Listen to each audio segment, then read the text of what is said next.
This segment explains how to look for and evaluate the evidence and apply some common sense. The next question you should ask is, what is the evidence? A credible claim or story should have some evidence to back it up. However, if the evidence is not provided, you may need to do some additional research. This is especially true if you already have strong opinions about the subject. As mentioned earlier, if you want the story to be either true or false, it will influence your interpretation. Challenge yourself, find the evidence, and prove it to yourself. Depending on the story, evidence might be tangible documents like police reports, court rulings, or government documents. It might be independent testimony from an eyewitness. It might be a statement from an official or legal representative.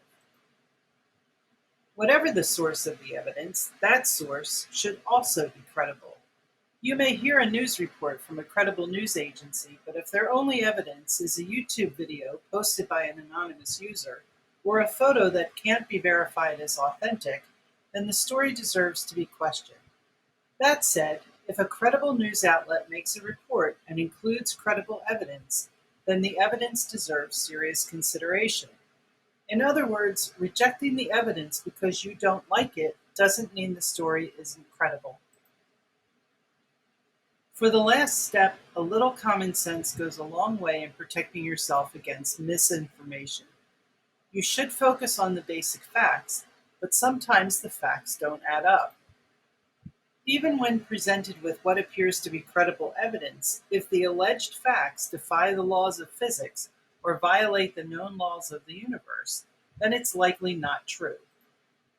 In instances where the basic facts seem to make sense and the evidence seems credible, but the conclusion seems wrong or outrageous, there may be a better, simpler explanation.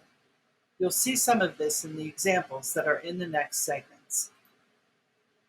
The final segments of this workshop work through some examples that demonstrate how to apply these 5 steps of critical thinking. The first story focuses on credible sources, evidence, and common sense.